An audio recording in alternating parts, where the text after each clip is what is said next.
I'll do you a quick demo of an application deployment. So here I've got two virtual machines. I've got a Windows 10, sorry, bear with me. I've got a Windows 10 development machine.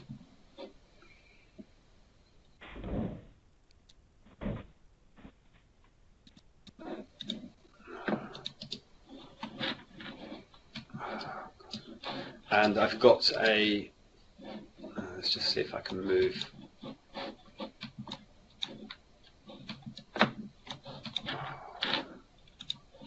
Right. I've got a Windows 10 development machine here where I've got my development project, WebStart. I'll delete the archive file I created earlier. And you'll see in my ADM folder, I've got an IDE.asn, which I use for development, and my build ASN. I'm including that, and I'm just saying write to a build log instead, and output my resources to an archive file instead of the normal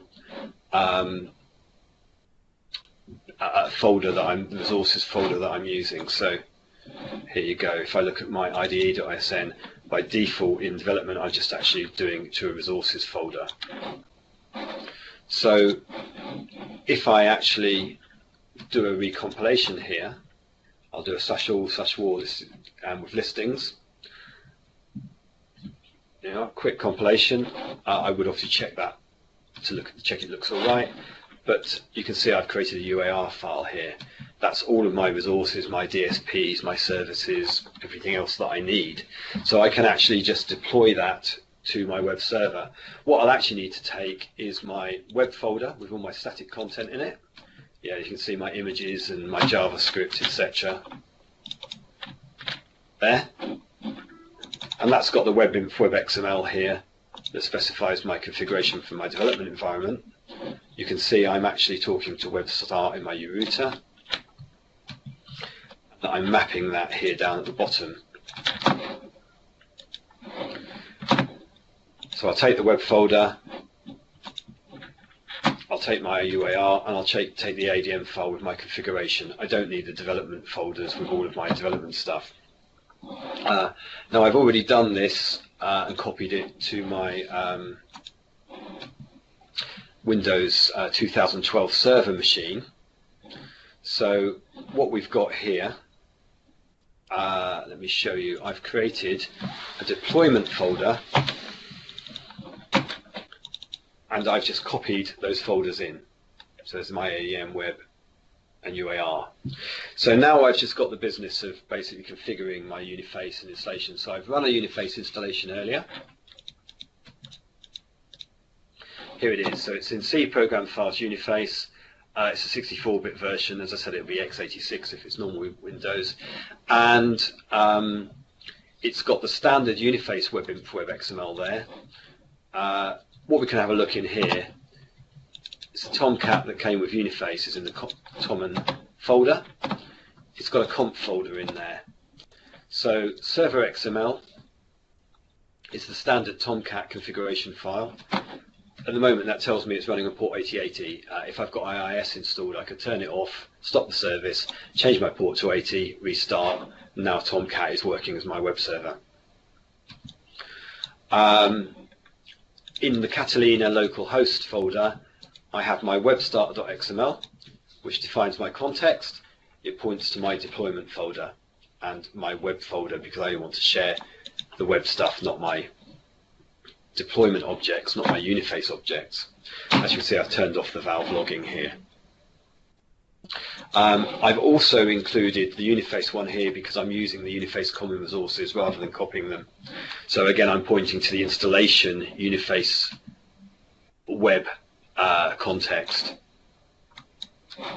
Okay, so if we look at that WebStart XML again, now you can see this is my web folder for my project that I've copied the deployment to. Let's open that and look in there. So my static content, my web inf, my web XML in here,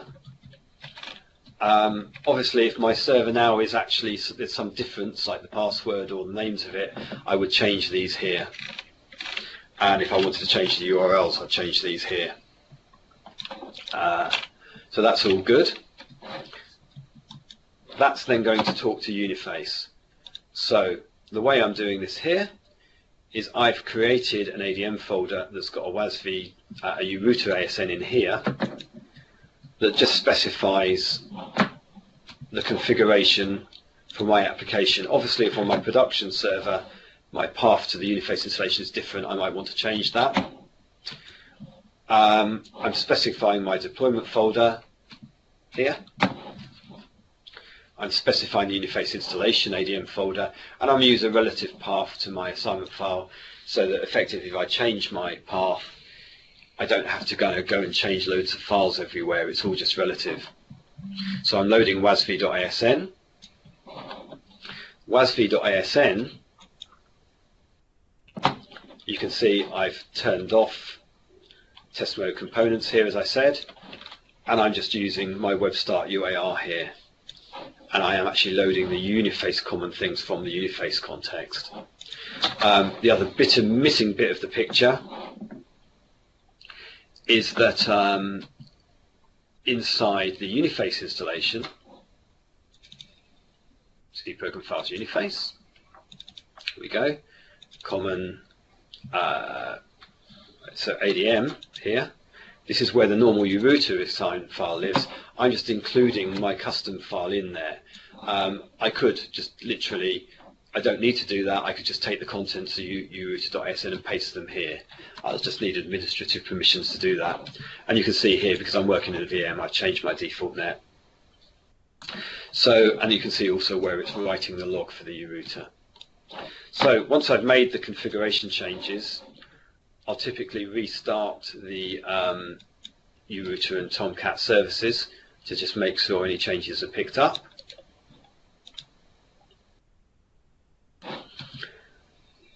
And then request my web page. So I'll just do this again from about blank.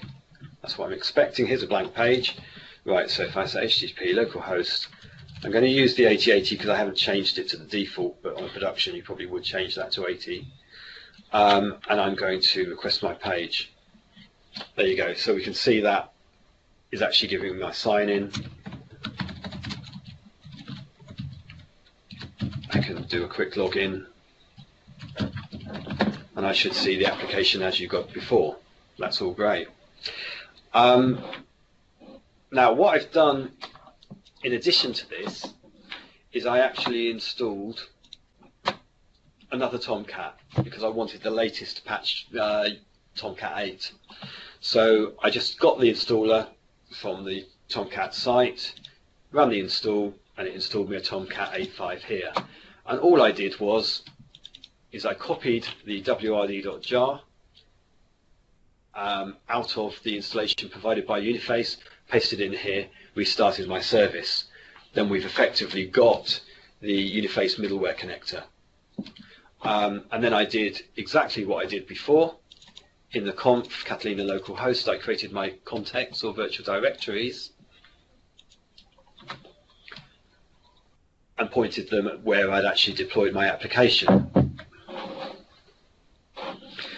This one, just so that I could have multiple lying around, I chose to install it when I ran the installation server on port 8090 instead. So I can actually see that in my configuration file here. There you go, 8090. If you're using HTTPS, SSL, you can obviously configure that stuff as well. That's something I think we'll also be covering in the security lecture that's coming up. And because it's an out-of-the-box installation, I don't think I even needed to restart the service. And then what I did, I can actually just use 8090 instead now, request it, and you can see I'm now using my alternative Tomcat installation. So you can see it's quite straightforward to do. The only thing you want to consider is obviously maybe hardening it, etc., to prevent I don't know, things like the manager app working, which by default would be available if I use the installer. So there you go, there it is, and you can run the manager app from there. I won't show you that now, but you probably want to prevent that home page appearing in a normal deployment application. Okay, so finally, I'll just show you some sort of little bit of troubleshooting. So I'll break some things on purpose. So if we look at my deployment project here, here's my web folder, for example, and here in my ADM is my wasv.isn that defines my Uniface connection. If I forget to specify where to load Uniface's resources from, so I'm going to comment out that Uniface base runtime URL. So it will now look by default look in /common.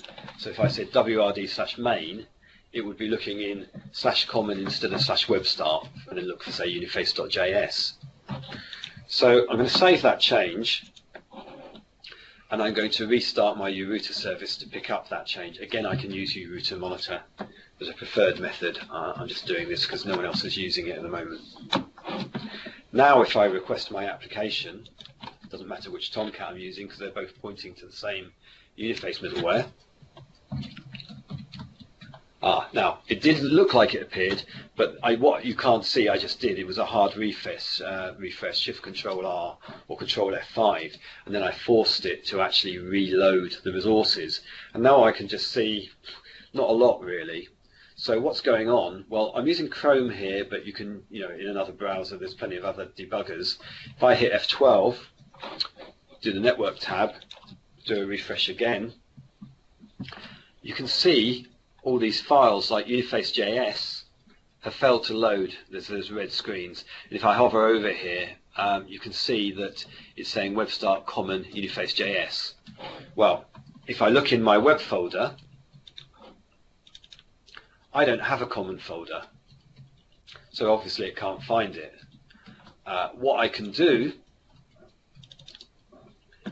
is I can take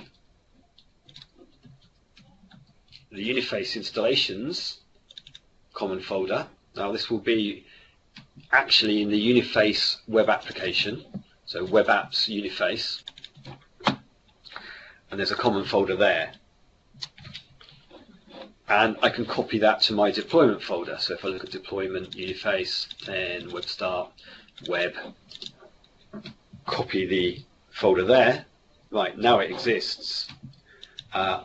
If I refresh again, we can see it's loaded all my resources. One final thing, let's see what happens when I request a page that doesn't exist. I'm fairly sure I don't have a component called Dave. So if I ask for Dave, I get a yellow screen. That's Uniface telling me, well, I ran the middleware, but I got an error. I say it would be a red screen if I didn't actually do it. Now it's giving you quite a lot of information here, and you might not want to give all those information to end users. So we can see here we've got a -50 error because we're requesting a component that doesn't exist, so of course there won't be a signature. What you can do, as I also mentioned it on one of my slides earlier, is in the wasv.isn I can set some logicals to say what I want to actually say instead. You can even specify an image, which I won't do actually this time,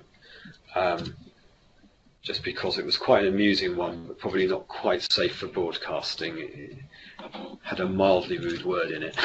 So I'll just do a restart again to pick up that configuration.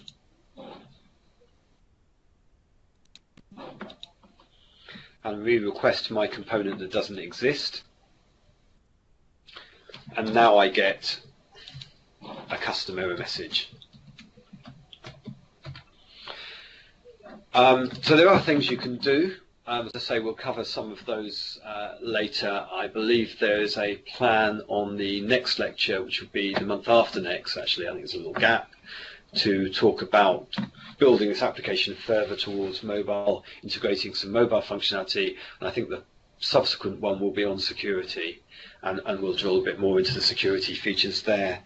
That pretty much wraps it up for me. Is there any questions before I conclude? No questions. All good. Okay, thank you for your time. Okay, thanks, David. So just to summarise a few important points, this presentation will be posted as a recording up on YouTube. Give us a few days to take care of that. We normally go through a bit of editing to chop it up into smaller pieces and so forth. And the slide deck will be posted up onto SlideShare. That normally takes just a day or so. Michael will take care of that.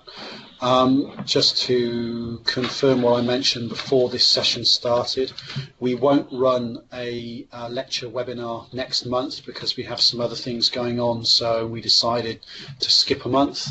June we will have a session on mobile deployment. It will be very much related to the 3 sessions we've just had over the past 3 months. July we're planning on having a session, I believe, on security, so still some more interesting things to come. So thank you for everybody for attending, and we will see you this time in 2 months' time. Bye bye.